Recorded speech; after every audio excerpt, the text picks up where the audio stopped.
Hello and welcome to News Central TV. I am Adebola Adedugba. The top stories are this hour. Top political leaders in Rivers State march in solidarity for Wike. Sokoto government debunks rumors of plan to dethrone the Sultanate.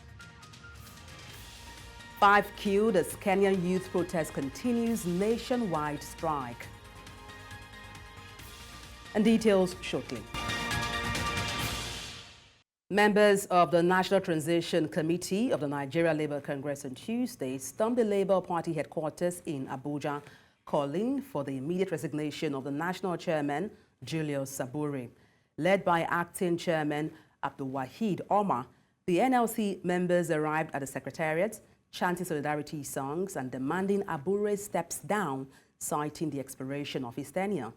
The protest marks a significant move by the Labour Union to influence the party's leadership.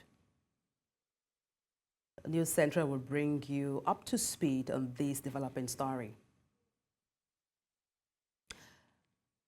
Let us also tell you that barely 24 hours after the ousted council chairman defied police order in Rivers State, South Nigeria, to protest across 23 local government areas due to the ongoing political crisis in the local government areas. Now, top political leaders from different wards of Obiakpo local government area of the state held a solidarity march for the FCT minister, Nyesom Wike. Minority leader of the House of Representatives, Kingsley Ogundo-Chinda, a Speaker of the House, Rivers State House of Assembly, Martin Amawole, and former council chairman, George Ariolu, were among others a staged solidarity march in Port Harcourt. Their demands are not unconnected with the call on the Inspector General of Police to continue occupying the council secretariat complexes and not succumb to any form of intimidation. Their open support for the immediate past governor of the state, Wike, comes at a time the IPO community women on Tuesday barricaded the Port Harcourt airport in protest, leaving passengers stranded as the ongoing political crisis in Rivers State deepens. Indeed, Rivers people have woken up, and I'm happy that at this point in time in our history, people are getting more enlightened. People are beginning to demand that the rights be done at all times. Any attempt to abandon laws of Rivers State would definitely be an invitation to anarchy. Nobody wants anarchy. Nobody wants us to go back to the state of nature, where life is brutish, hasty, nasty, and short. We cannot allow that situation where government will break down.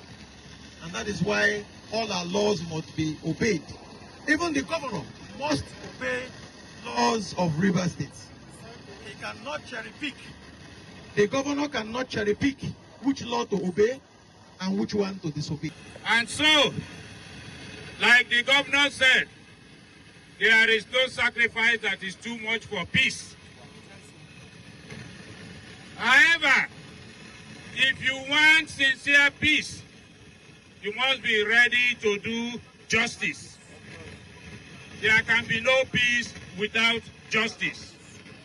That sacrifice is to do justice and govern by the rule of law. And to discuss this, I am joined by the PRO spokesperson, Rivers Society, Civil Society Organization, and that's Comrade Solomon Leno. Good evening. Glad to have you join me. Yeah, good evening, News Central and Nigerians. It's a pleasure to be here once again. All right. Now, it's a case of another day, another protest. I mean, just yesterday, there was protest in Rivers State by some faction loyal to the former governor, Wike. And today again, women from the host community at the airport blocked the entrance of the airport. What's your impression of this? Well, we are in quite an interesting time. And I think what is happening in Rivers State right now by those who are protesting is the highest level of political bestiality from the Oedipus complex state of mind of a certain group of persons who actually loved a certain thing yesterday but hate it today just because someone else is involved. If you look at what is happening today, you will just understand that these are people, the people who are protesting out right now are people who are hell-bent on making sure that Rivers State is painted in a certain light so that they can have legitimacy for their inordinate calls for state of emergency that they have been calling. And I say so because if you look at the people who are leading this protest right now, the former Speaker of the House of Assembly, Right Honorable Martin Chike Amewule. In fact, he was part of those who passed the Rivers State Local Government Law number 5 of 2018, which empowers the state governor to actually, have a caretaker committee in the brief period in preparation to substantial local government elections. And as we speak today, that is the law of Rivers State, albeit that there are moves to ensure that we expunge caretaker committee from our laws and from our governance system in Nigeria. But the truth of the matter is that as of today, that has not been done. Okay. And as of today, every action that the state governor had taken are legitimate.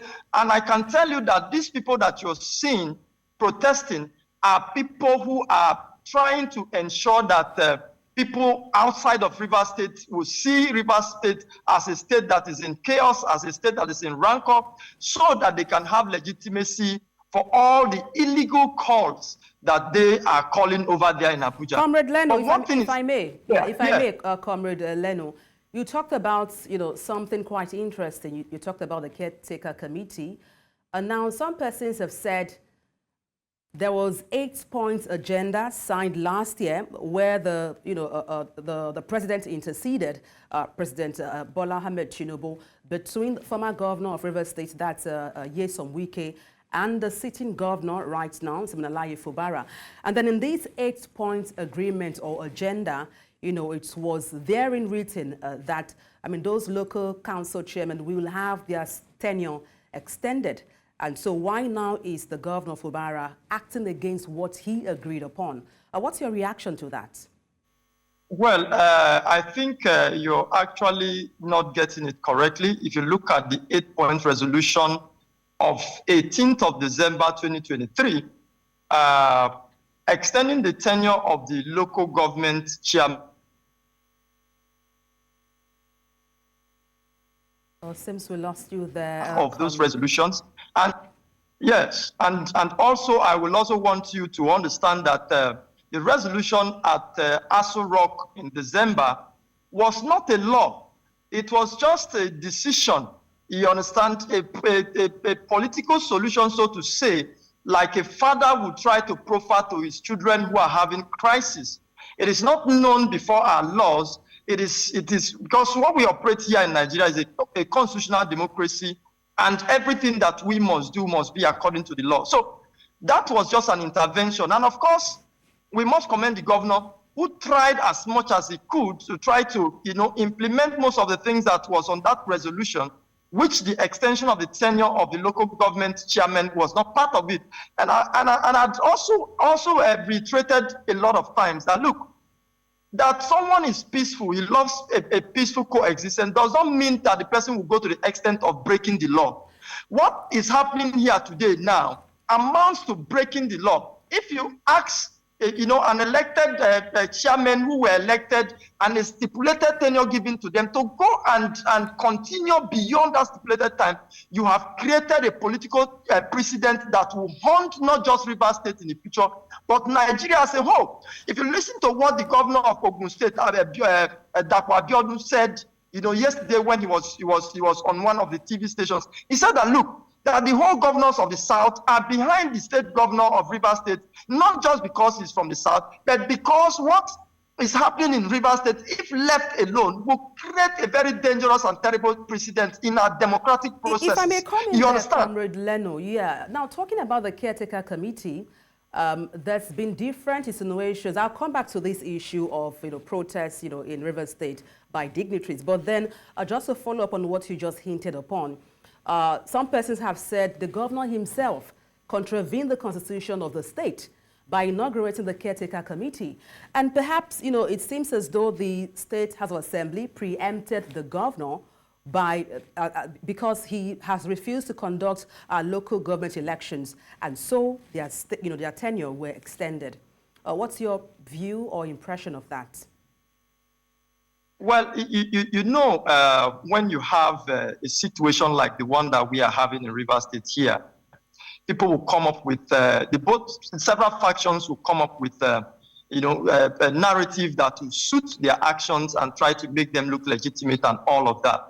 As we speak today, the RISEC, Rivers State Independent Electoral Commission, have actually sent out a circular, for a meeting where they and the government of Rivers State will put heads together to put out, a timetable for the local government election. The plans for the local government election is actually, ongoing as we speak. But like leadership abhors vacuum. As of today, the tenure of the elected local government chairman had elapsed.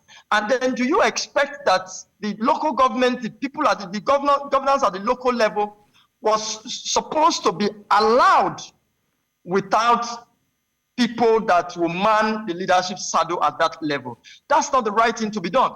And then to ensure that there is no vacuum, the governor in his own wisdom and with the power vested in him went ahead to create caretaker committees that will take charge of the local government until such a time when the election is done. So all these things that you see people doing on the street of Port Harcourt today are just people who are bent on making sure that they paint the government of Rivers State in bad light, because ab initio, they didn't want Rivers State to be in peace. Now, having said that, of course, so far first, what is happening today is an orchestrated attempt by those who felt that the state belongs to them. Now, having said that, Comrade Leno, and have taken back the state, and that's why you're seeing what is happening. If I may, Comrade Leno, just to build on what you have stated just now, talking about the caretaker committee. Now, we understand that new local council chairmen have been instructed to work from anywhere in Rivers State, either working from home or any public facility, in the light of now, in view of what has transpired yesterday, today, and previously also, how can they even be productive? Well, that's the irony of what is happening here today in Rivers State. I can tell you, I am here, I'm talking to you right from the heart of the city of Port Harcourt, and I can tell you without mincing word that there is a serious acceleration in the hearts and minds, of Rivers citizens, in the hearts and minds of Rivers workers at the local government level. And mind you, governance of an organization is not about the structure. It is about the human beings. It is about the people. It is about the understanding of the people of how things should be and how things are done. So with or without the local government secretariat and all of this, I can tell you that governance is going on. As we speak today, salaries are being paid, salaries that were owed the people, because the same local government, recalcitrant local government chairman, former local government chairman, who refused to pay the adjusted salaries to the local government workers. Today, as we speak now, the people are happy. There is happiness all over the place because the city chairman had come, and then they can see that these people have hit the ground running, and these people mean well for them. So nobody should tell you that there's a palpable fear or apprehension or whatever in Rivers State. Those are just the picture that the detractors of Rivers people are trying to paint out there, just to buttress or to give legitimacy to their illegal action. So that's the truth of the matter. And it is very, very important that new outlets like yours, should properly situate the situation that's happening in Rivers State for the proper understanding of Nigerians, and not what the detractors of Rivers State are putting out there. Those people are enemies of Rivers State, and they don't mean well. And that they are saying is not the position of things. Just to put it out there, we are very much vested in true journalism here, at News Central TV. But then thank you so much for your insight on the news. Comrade Solomon Leno, PRO spokesperson, Rivers Civil Society Organization. Many thanks once again. Thanks for having me. God bless you. Away from that, The Sokoto state government says, contrary to speculation by some persons and groups, the current regime of Governor Muhammad Aliyu has no plan to depose the Sultan of Sokoto, Muhammad Saad Abubakar III. In a statement on Tuesday, a spokesman for the state government, Abubakar Bawa, condemned campaigns to smear the cordial relationship existing between the state government and the Sultanate Council. A religious organization, the Muslims' Rights Concern, Amurik, had alleged a plot by the state government to dethrone the Sultan. Nigeria's Vice President, Kashim Shettima, on Monday said the throne of the Sultan is an institution that must be jealously guarded and protected. Earlier, the leader of the Muslims' Rights Concern, Professor Ishaq Akintola, spoke to us on these developments. We didn't just speak, we didn't just make this allegation. Imagine a governor, a state governor, deposing 15 traditional rulers in a single day at once. Not one, not two. That is a sign of power drunkenness. Our traditional rulers are symbols of our custom, our norms, our values. Particularly in Sokoto State, this is the home of Islam, the base of Islam in Nigeria. And the Sultan is the head of the Sultanate Council. Those traditional rulers, 15, who were deposed, removed for flimsy excuses, the Sultanate Council knew nothing about it. There was no news, no information given to the emirs. The governor just acted on his whims and caprices. We will not accept that. That is not democracy.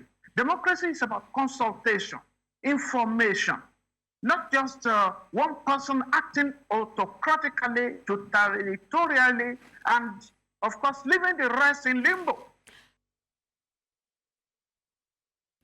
A senior customs officer appearing before the House of Representatives Committee on Public Accounts has died after he slumped during the hearing following an undisclosed health complication. The official, Essien Andrew, a deputy controller, finance administration and technical service, was immediately rushed to the National Assembly clinic where efforts were made to revive him by medical personnel on ground, but was not successful. The spokesman of the House, Akintunde Rotimi, who confirmed the incident, expressed sadness at the event while sending the condolences of the House to the Nigeria Customs Service and his family. The Nigeria Police says it has arrested 4 suspects in connection with the killing of a retired military general over the weekend at his home in the Federal Capital Territory, Abuja. And this was made known by the FCT Commissioner of Police while parading the suspects alongside several other kidnapped suspects and their logistics suppliers. Our correspondent, Idong Joseph, tells us more. This is the phone of the general. On Saturday, June the 22nd, 70-year-old retired Brigadier General Uwem Udokwere was reportedly stabbed to death by unidentified persons who had invaded his residence at the Sunshine Estate of Abuja. While this brought tension to the area, the Nigerian police says painstaking efforts have unraveled the suspected killers who are now in their custody. We are going to get the killers by the grace of God. Today and now, I want to inform you that we have gotten the killers of retired Brigadier General Uwem. The FCT Police Commissioner says that the weapons used to commit the crime was also recovered, and the police is still on the trail of 2 other suspects who were involved in crime. We have recovered the knife they used in stabbing him, and we have recovered the phone of the general from them. 2 of them that have been declared wanted, we are getting them. They have just left with the gun of the pistol of the general. While parading the suspects, the police says that it has also dislodged several kidnappers disturbing the peace of the FCT in their camps, including informants and logistic suppliers. Isa Ibrahim Mohammed is there. I will show you. Look at the one on yellow dress is an escapee from Kuje prison. He has been involved into kidnapping since 2022, unarrested, undetected, but we have arrested him. Nasiru Mohammed, he has been the person responsible for supplying everything they need in their camp. The narco say, okay, they will give me 2 options. Because this is my farm here, if I will always supply legacy for them, they will allow me to do my farm. They cannot harm me. Their legacy, they bring Hollandia yogurt, sometimes bread, minerals. The police also adds that it has also arrested 2 suspects involved in a recent bank robbery operation around the Abaji area of the Federal Capital Territory. In Abuja for News Central, I am Idonko Joseph. You're live with News Central TV. Let's take a short break. Stay with us. Thank you for staying tuned. The Executive Director of Youth Initiative for Advocacy, Growth and Advancement, YAGA Africa, Solomon Itodo, expressed belief in the ability of new leadership of the Plateau State Independent Electoral Commission to deliver on its mandate as plans commence for the state local council elections. Mr. Itodo adds his voice in opposition to calls for the dissolution of state independent electoral commissions. He said this would make governance at the grassroots more cumbersome. Our correspondent, Chizoba Anyonwe, throws more light. Youth Initiative for Advocacy, Growth and Advancement, YAGA Africa, is a civil society organization birthed on the plateau to oversee and monitor electoral processes with a vision to make them more effective and efficient. Speaking in Jos, the capital of Plateau State, north-central Nigeria, during his visit to congratulate the Plateau State Independent Electoral Commission, Klasiak boss, Planji Shishak, on his appointment, Samson Itodo noted that most of the failures recorded in the past polls in the state will definitely mark subsequent ones if nothing is done to address them. This commission will need to pass 3 tests. The first test is the integrity test. The second test is the competency test. And it's whether not just the leadership, but across the entire local government, that every official who will be managing the election will have the requisite capacity and the competence to manage the elections. The third very important test that you will face is the resilience test. Believing in the plans of the Commission to step out effectively and efficiently too, the Klasiak boss is optimistic that the people of the state will not regret their coming on board. We are studying the operational workings of this place. We are seeing deficits where we need to correct. We are looking at the details of processes that we need to follow. And I'm sure from the processes, you will identify whether we are willing to be very credible or we are operating in secrecy. The place of training cannot be overemphasized if better results are expected in the grassroots polls. We can assist, at least in training, helping the training. We are world experts now in terms of mobilization. I think that you cannot write the history of elections in Nigeria without mentioning YAGA. More activities are expected in the coming days from Klasiak for free, fair, and credible elections in the state. In Jos for News Central, Chizoba Anyonwe. Despite a minor decline in recent years, the World Health Organization reports on Tuesday that alcohol remains unacceptably high and kills close to 3 million people annually. The United Nations Health Agency's latest report on alcohol and health said alcohol causes nearly 1 in 20 deaths globally each year through drunk driving, alcohol-induced violence and abuse, and a multitude of diseases and disorders. The report says 2.6 million deaths were attributed to alcohol consumption in 2019, which is the latest available statistics accounting for 4.7% of all deaths worldwide that year. The WHO Director General, Tedros Adhanom Ghebreyesus, said early 3/4 of those deaths were in men.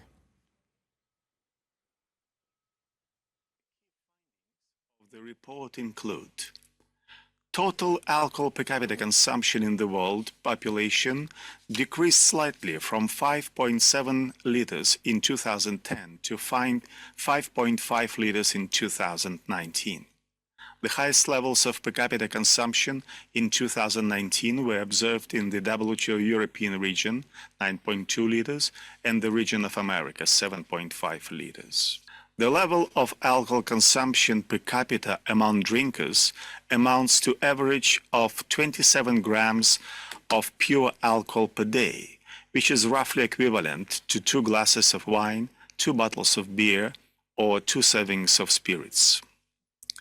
This level and frequency of drinking is associated with increased risks of numerous health conditions. The report also highlights that despite some reduction in the alcohol-related death rates since 2010, the overall number of deaths due to alcohol consumption remains unacceptably high and amounts to 2.6 million in 2019, with the highest numbers in the European region and the African region.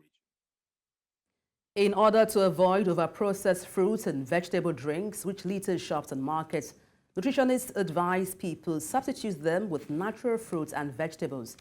However, for ease of consumption, people began processing the fruits and vegetables of choice to drinks. The recent cholera outbreak raises questions around the safety of the natural drinks consumed by citizens. Our correspondent, Chinwe Ugele, has details. In their raw states, they are merely leaves and nuts and seem stressful and uninteresting to eat, hence the adoption of juicing for personal and commercial purposes. How safe are these drinks, most of which do not have the approval of the Food and Drug Regulatory Agency? The risk associated with consuming such drinks as tiger nuts, zobo and kunu, and even local herbs is the reason experts call for caution when buying from vendors or even processing for personal use. Look at them properly, look at the container properly and see whether they meet the specifications for drinks that are safe. So I'll advise, if it's possible for you, stay off such drinks that are locally processed. Then if it's not possible for you, buy them from accepted vendors, supermarkets, and check out for the seal and the NAFDAC numbers. There is concern about the water, ingredients and containers used for the juices. And some used up containers like Coke bottles, bottled water containers are being flushed down the gutter. People pick it, or they pick it from dustbins. So I found out that some of them went to hospital to pick, and mainly from the sick ones, the one that are used from the sick ones. Another source of worry for these drinks is the condition of the environment where they are produced. Although some of the consumers acknowledge the danger in buying such drinks from vendors without NAFDAC approval, they say they are left with no choice. It's not hygienic. The one I bought from market is not hygienic. I knew. The one I do by myself, I know that one is okay. It's perfect. No, I don't buy from outside. If I plant it from my farm, if I want to use it, so I can't use it for my house. Now I only use soap. But you just do what is for outside. I don't know how they do that thing. That's all. Some even patronize vendors who hawk liquid herbs without being circumspect about the content. So the next time you think of buying that tiger nut or zobo drink, just remember that if it is not in a sealed container with NAFDAC number, you may be drinking from unsterilized bottles used by unknown persons and exposed to cholera infection. In Omaha News Central, Chinwe Ugele. The annual day of the Seafarers is celebrated 25th June this year with the theme, Safety. Seafarers have always played a critical role in helping to protect the health of our ocean and planet, and this role has become increasingly important. Every day at sea, they help to enforce the International Maritime Organization's environment-related treaties by implementing rules on garbage, sewage, and air pollution prevention. Our correspondent, Norma Obiaswalo, has more details.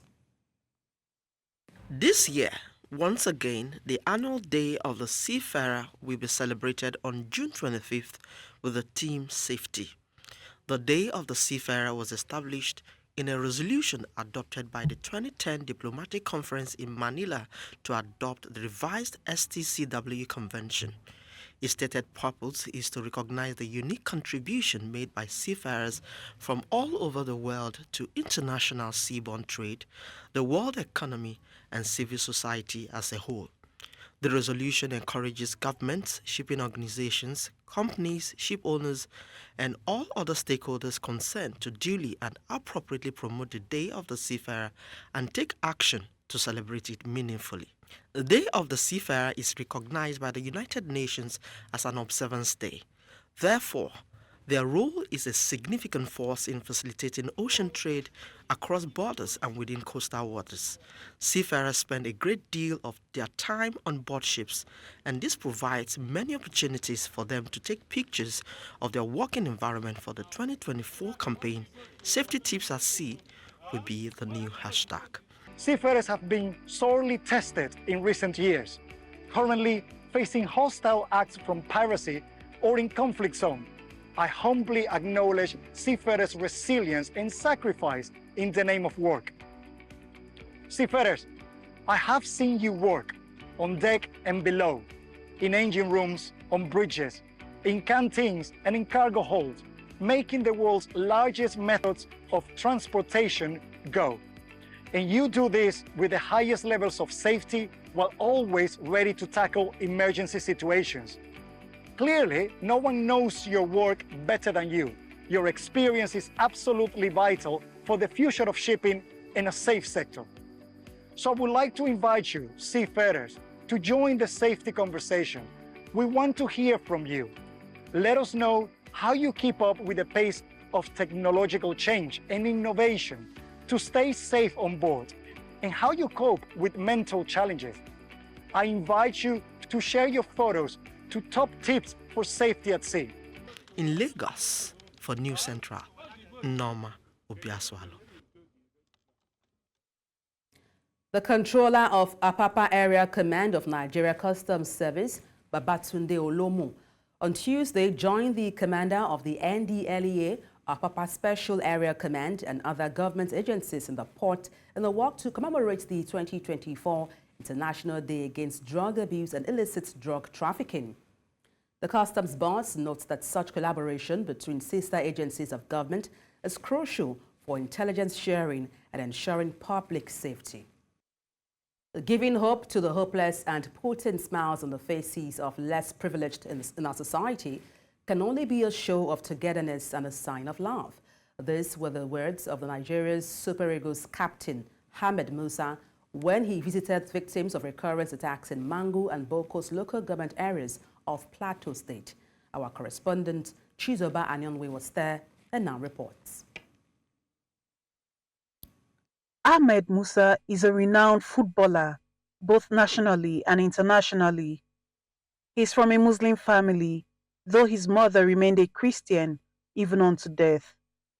He is not an indigene of Plateau State, but the humanity in him brought him to Mangu and Boko's local government areas of the state to encourage victims of the recurrent attacks that have left scores of people dead, many injured and homeless, with many property destroyed. Accompanied by the State Commissioners for Information, Musa Ashams, Youth and Sports, Bashir Dati, and that of Works, Bulus Lekshak, and the chairman, Plateau Football Association, Suleiman Kwande, the football icon donated the sum of 9 million naira.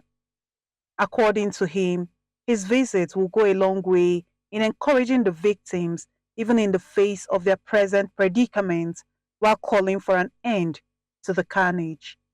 They should just keep on having hope. A lot of things is going to change, because if you don't have a hope, you can't achieve what you want to achieve. But with this, when you have a young one like me encouraging the young ones, there is nobody who's going to be on the street to take any arms that is going to injure someone. So, but we want to call on the rest of my colleagues to do a lot of this, not only where we come from. We have to do this in some other state because they have to hear a word of encouragement from young people like us so that they will have that hope that they have the future in the near future. While appreciating the Super Eagles captain for the gesture and wanting by all means to return to their ancestral homes, the victims putting up here at the internally displaced persons camps say they are encouraged by Ahmed Musa's visit.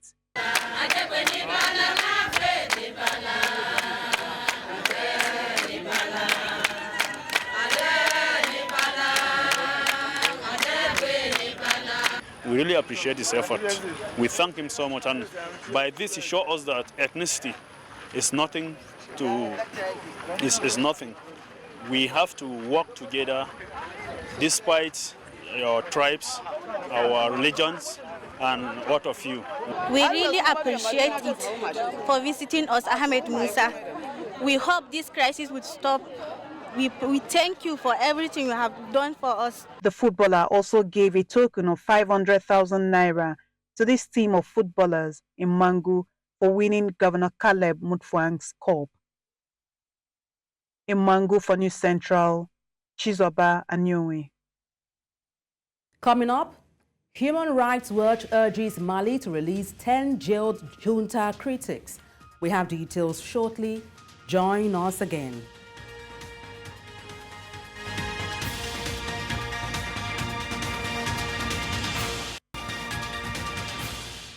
Thank you for staying tuned. Human Rights Watch has appealed to Mali's ruling junta to release 10 individuals jailed for advocating for a return to civilian governance. The rights groups condemned these as the latest attack on political opposition in the country. The detainees, including prominent figures who had signed a declaration in March advocating for the restoration of democracy, were apprehended during a private meeting in the capital, Bamako. Since seizing power in 2020, the junta has imposed strict bans on political party gatherings, tightening its grip on dissent.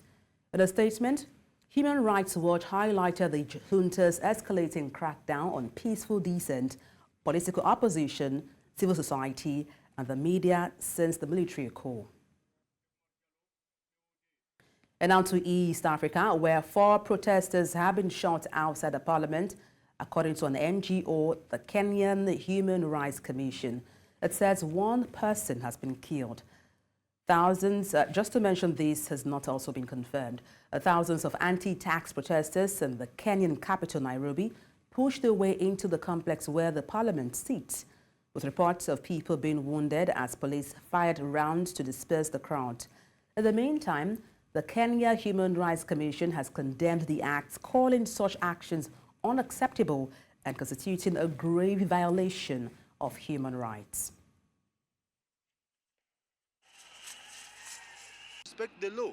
There is no criminality in assembling in the streets. I was there in the morning. I have seen the unprofessional police force. We don't have a police service. They should scrap off that nonsense and call them a police force.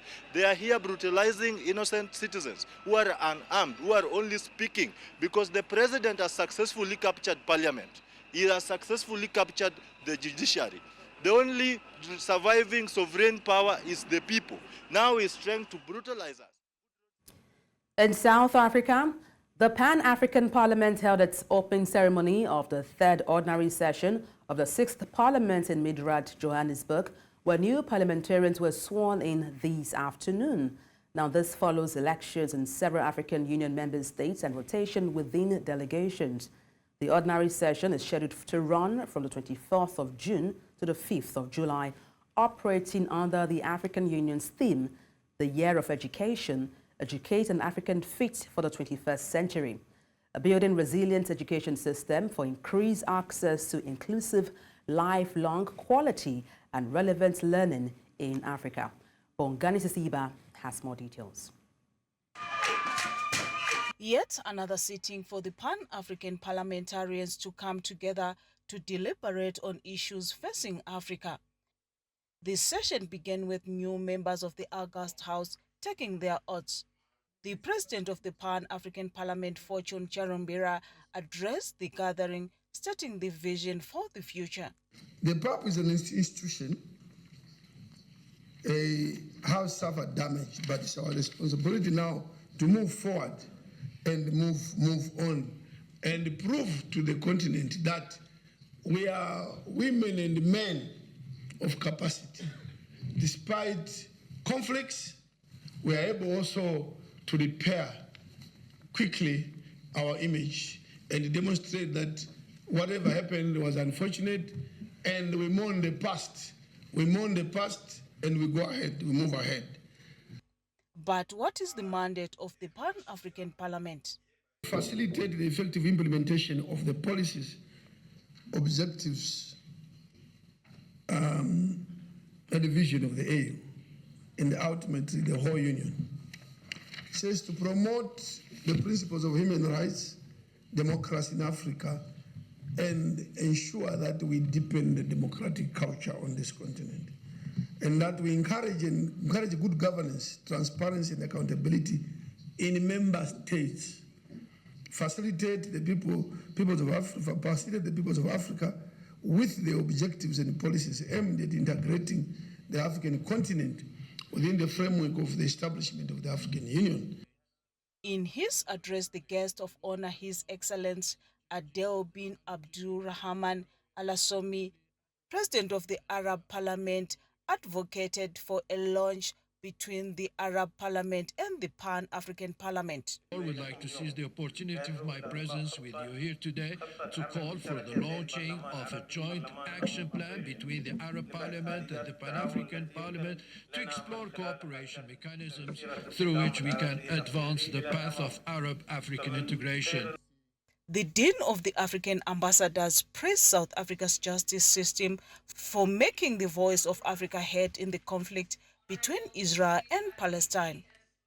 South African diplomacy has played an outstanding role in the promotion of fundamental values and principles of democracy, human rights, and justice on the continent and also elsewhere in the world, such as in the Middle East, through an unwavering support to the people of Palestine. Newly sworn-in members vowed to bring new ideas to the parliament. I'm looking towards is to see Pan-African Parliament having in teeth to force governments to ratify all the protocols that the African Union we have passed. We have come to increase the capacity, we've come to bring innovations, we've come to partner with the leadership of this particular African Parliament to make sure that the essence of having a legislative arm of the African Union framework becomes more effective and efficient. Midrand for News Central, Bongani, Sisibo.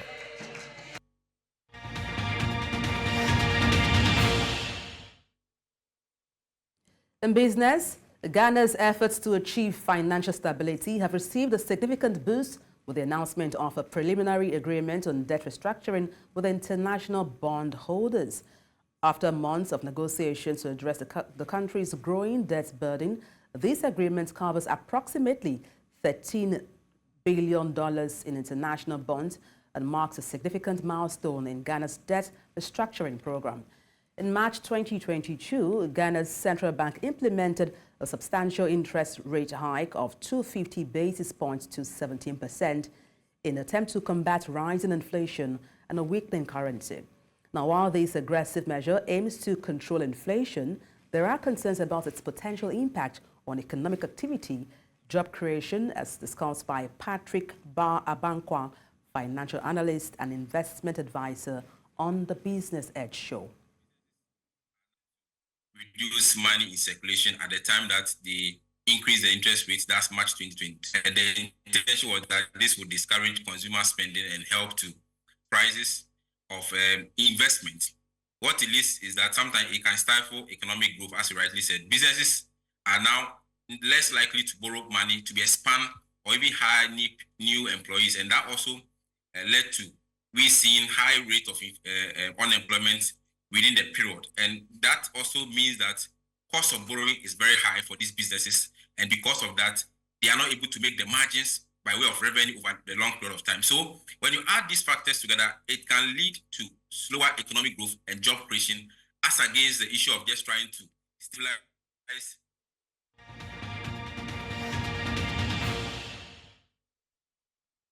In the words of sport, to effectively prosecute the Nigeria Women Football League next season, Bayelsa Queens FC have started scouting for quality players to beef the team.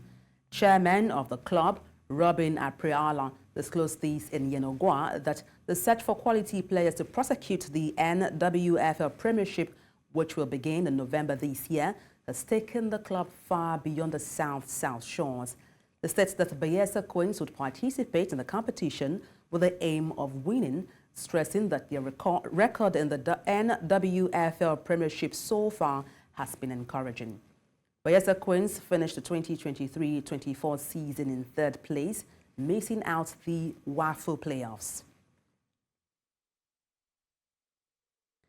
German international defender Shkodran Mustafi has announced his retirement from the professional football. The 20-time German international will embark on a new chapter in his career as assistant coach of German under-17 national team.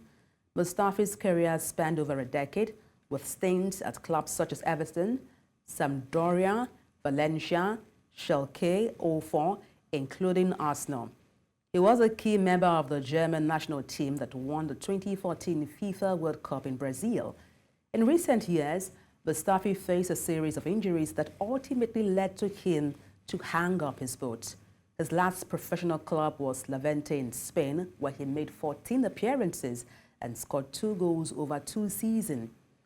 Mustafi will officially start his new role as assistant coach alongside Mark Mister on July 1st. The DFB sees a 32-year-old as a valuable asset, bringing his experience and knowledge to the next generation of German footballers.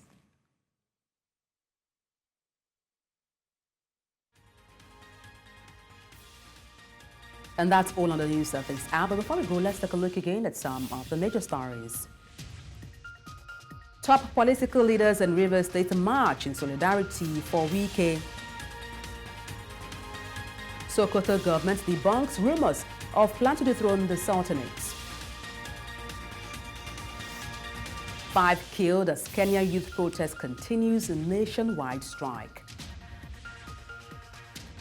Send your eyewitness report to the WhatsApp number on the screen and follow us on social media. We are at News Central TV. You can watch us live on DSTV, channel 422, Star Times, channel 274, Avo TV, and YouTube. Many thanks for watching. I am Adebola Adedugba.